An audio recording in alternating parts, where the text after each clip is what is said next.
Hola amigos, bienvenidos a Rimbel 35. ¿Qué tal estáis? Bueno, hoy vamos a abordar ya la segunda parte de todo ese entramado de las altas autoridades cuando, por supuesto, a finales de los años 40 empezaron un proceso de ocultación sistemático, un cover-up en toda regla con el tema OVNI. Y nos habíamos quedado con el vídeo anterior con el tema del señor Rappelt, que era el que, por supuesto, empezó a liderar el proyecto Blue Book. Cuando el señor Rappelt empezó a encabezar el proyecto Blue Book para determinar un estudio sobre el tema OVNI, una serie de conclusiones, también aplicó las siglas Unidentified Flying Objects, UFO, traducido como Objetos Voladores No Identificados OVNIs. En sus inicios, este proyecto Blue Book contó con los medios científicos y técnicos más avanzados del momento, pero empezó a deteriorarse progresivamente a principios del año 53, a partir del nombramiento de una comisión paralela de científicos llamada Panel Robertson.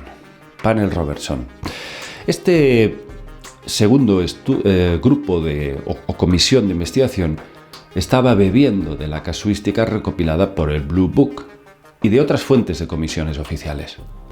Este grupo dictaminó que no existían pruebas de la existencia alienígena en los casos OVNI. El panel Robertson insistió en que debía de desarrollarse un programa de entrenamiento para reducir el interés sociológico en los OVNIs, pues decían que provocaba una histeria colectiva. Y efectivamente, a partir de entonces, los servicios secretos debieron de tener muy en cuenta esa sugerencia porque pusieron en práctica un programa de descrédito, una intensa campaña de ridiculización. Aquí está el origen que aún hoy nos hemos estado enfrentando. Luego hablaremos al final de algunos cambios, porque todos son intereses en diferentes épocas. Todo ese programa fue para que la gente se tomara a broma el tema y no le diera más importancia, no indagara más en esas cuestiones. Y lo hicieron a través de los medios de comunicación, publicando montones de reportajes en periódicos y revistas, usando incluso la publicidad, los colegios y hasta la corporación Disney. La Comisión Robertson fue la causa de que la ciencia rechazara el estudio serio y riguroso del fenómeno OVNI. Se implantó un descrédito total que se hizo extender en todos los círculos sociales y científicos. Ahí empieza el estigma social de los OVNIs. Y a partir de entonces, tanto la USAF como el Pentágono hacen correr una cortina de humo. Los informes que van llegando sobre avistamientos se archivan y se estudian en secreto. El 20 de marzo del 66 hubo un sonado avistamiento. Se describió un gran objeto brillante que evolucionaba por una zona cenagosa próxima al Colegio Mayor de Hillsdale. Ante la presión de la prensa, la USAF arrastró al Dr. Joseph Allen Hynek a proponer una teoría rápida y natural que explicara ese avistamiento. Y no se le ocurrió otra cosa que relacionar los ovnis con gases de vegetación descompuestos, que al combustionarse se convertirían en bolas de luz, el famoso gas de los pantanos. Bueno, la verdad que la opinión pública nunca aceptó esa teoría y Hynek fue diana de muchos insultos. Pero está claro que Hynek en esa época aún no había abierto los ojos, aún no era consciente de la gran manipulación y ocultamiento que se organizaba detrás del tema. Hynek era un científico honesto que hasta ese momento se vio arrastrado por la presión de la USAF y por su desconocimiento sobre la verdadera naturaleza de los OVNIs. Así que estaba metido entre dos frentes, pero pronto iba a despertar sobre cuál era el bando a quien pronto defendería.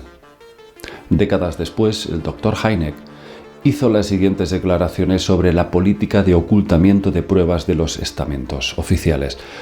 Os leo sus palabras. Conozco bien su misión. Les han dicho que no asusten a la gente, que no fomenten la alarma. Lo he visto con mis propios ojos.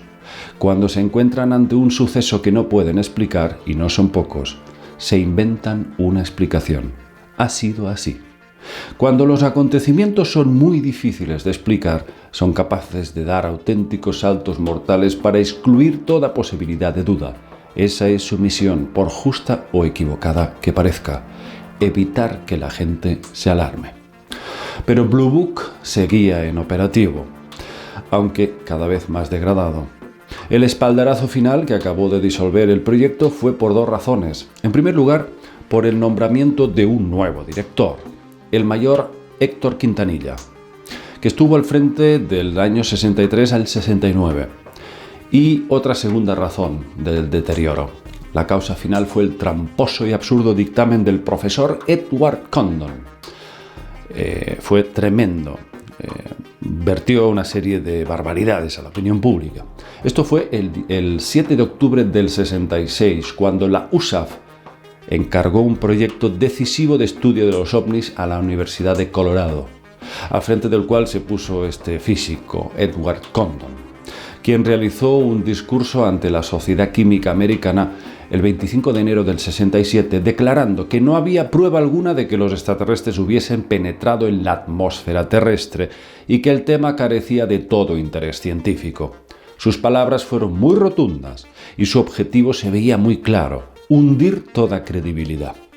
Sentenciando lo siguiente, dijo: se puede considerar cierto que no existe la menor posibilidad de que una inteligencia extraterrestre visite la Tierra en los próximos 10.000 años. Toma castaña. La prensa tragó el anzuelo y esas declaraciones tranquilizaron a la sociedad de la época. Pero en julio del 67 se descubrió que el informe Condon había sido el mayor fraude científico de la historia. Se encontraron unas notas presentes en un memorándum redactado por el doctor Robert Lowe, donde se revelaba que ese estudio había sido manipulado desde el principio con el fin de destruir para siempre la credibilidad de los avistamientos OVNI. John Fuller publicó un reportaje titulado The Flying Saucers Fiasco en la revista Look, denunciando el fraude perpetrado. Hubo una guerra abierta entre los propios militares, unos a favor, otros en contra de la divulgación y el estudio de los ovnis. Uno de los más incansables defensores del origen extraterrestre del tema fue el mayor Donald Keyhoe. Que había escrito ya varios libros denunciando el encubrimiento gubernamental y las distintas maquinaciones y falsos informes científicos que se perpetraban para mantener la verdad bajo tierra. Donald Keyhoe fundó en el 56 la NICAP, sin duda la más importante entidad de investigación ovni de Estados Unidos, donde tenía 10.000 afiliados. Keyhoe atacaba a menudo a la USAF, a quien acusaba de encubridora, aunque se dice que algunos de los directivos de la propia NICAP eran topos infiltrados pertenecientes a la CIA, como Roscoe Hillenkotter, fundador de la CIA, cuya misión era la de suavizar y controlar todas las actividades que se ejecutaban. La CIA fue una de las agencias gubernamentales más implicadas en la política del encubrimiento OVNI. Aparte de Keyhoe, otro héroe que luchó contra el secretismo imperante fue el profesor James McDonald, meteorólogo y decano del Instituto de Física Atmosférica en la Universidad de Arizona, y también titular de Física Atmosférica en la Universidad de Iowa. Este doctor descubrió el engaño del informe Condon.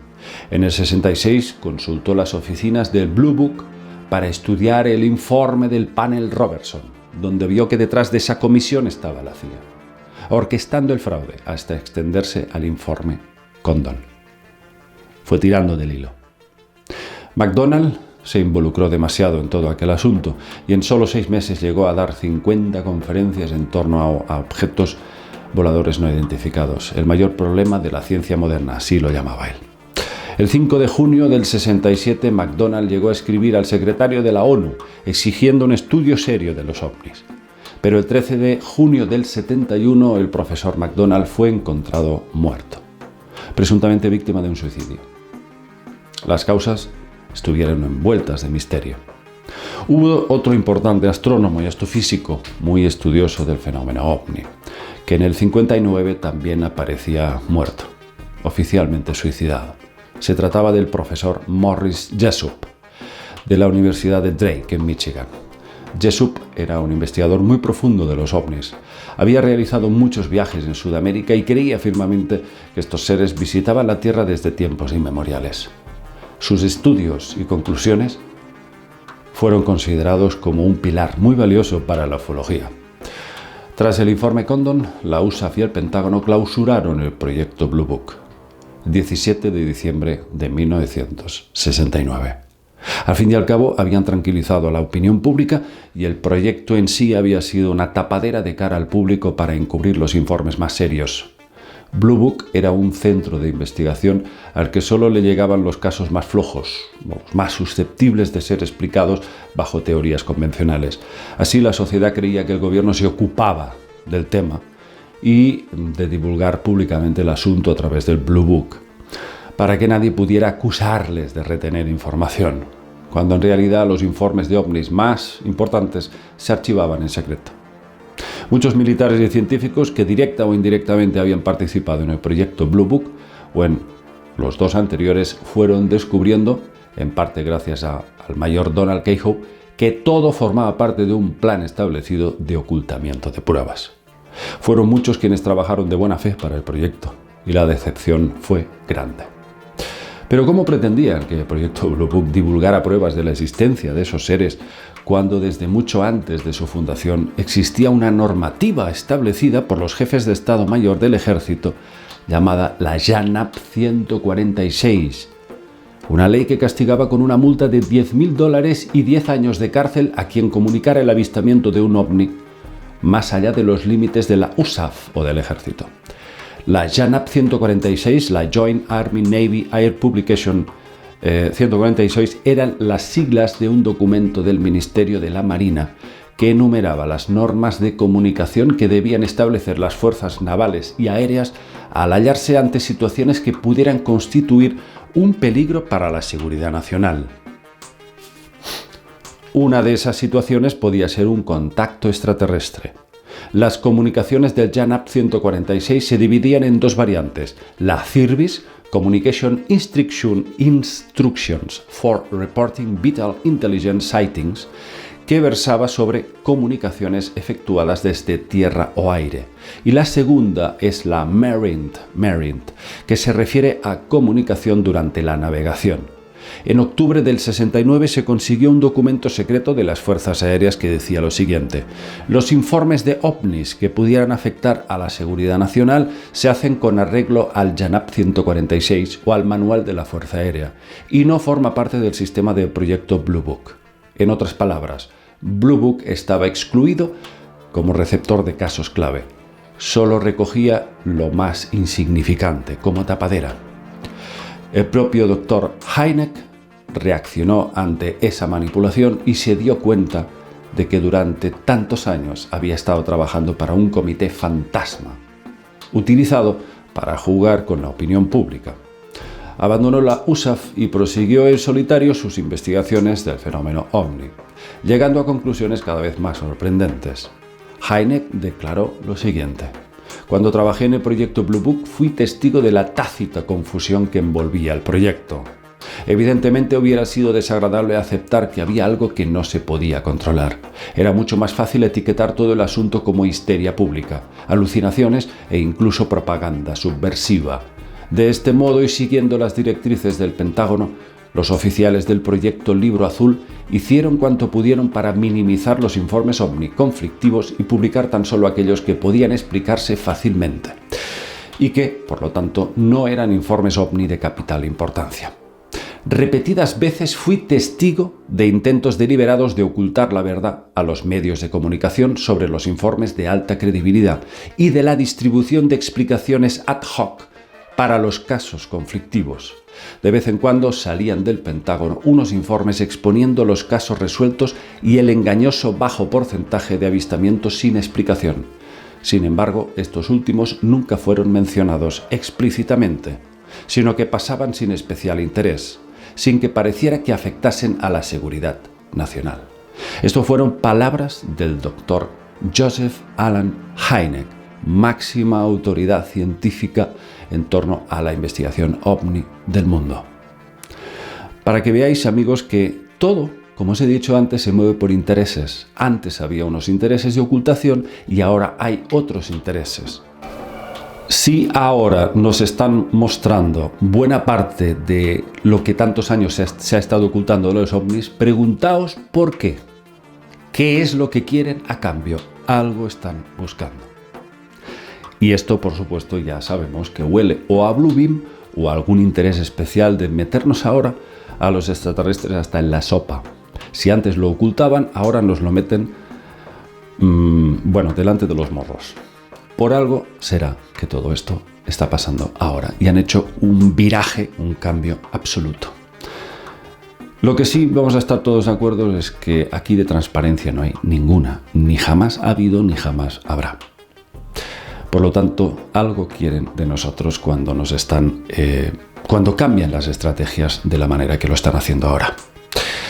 Por supuesto, vamos a tener la oportunidad de entrevistar a Chris Mellon, ex subsecretario del Departamento de Defensa de los Estados Unidos, el próximo 9 de septiembre en el Ufology World Congress. Voy a tener el privilegio de entrevistar a este señor y probablemente vamos a poder hablar un poquito sobre estas cuestiones que hoy os he mencionado. 2 vídeos, uno detrás de otro, hablando sobre la historia de cómo nos han ido ocultando todo esto.